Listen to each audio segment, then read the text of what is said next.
আমার নাম কনক গায়েন। আমি এসেছি ডানকুনি থেকে।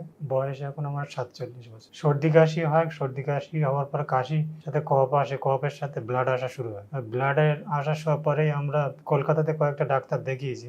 দেখানোর পরে ওনারা তো ধরতে পারেননি, তো আমরা চলে গেছিলাম ভেলোরে। ভেলোরে যাওয়ার পর ওখানে বায়োপসি হয়, বঙ্কোস্কোপি হয়। বঙ্কোস্কোপি বায়োপসি হওয়ার পরে ওখানে ধরা পড়ে যে লাং ক্যান্সার হয়েছে। এবারে ওখানে মেডিসিন শুরু হয়, ওসোমার্টিন বলে একটা মেডিসিন।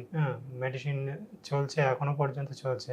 প্রায় 2 বছর 8 মাস হতে যায় মেডিসিন চলছে। তো মেডিসিন যতক্ষণ খাওয়া হয় ততক্ষণই ভালো থাকে, আবার মেডিসিন বন্ধ দিলেই সমস্যা আবার শুরু হয়। তো আপাতত এই পর্যন্ত চলছে এইভাবে, যার ফলে মোবাইলে আবার মানে পুনর্জন সম্পর্কে জানতে পারি। তো গত 3 মাস আগে এখান থেকে মেডিসিন নিয়ে গেছি, তাই এখন ব্লাড আসাটা অনেকটাই কম হয়েছে আগের তুলনায়। টু বি অনেস্ট, আমি আগের থেকে ইম্প্রুভমেন্ট দেখেছি বলে আজকে আবার রিপিট মেডিসিন নিতে এসেছি।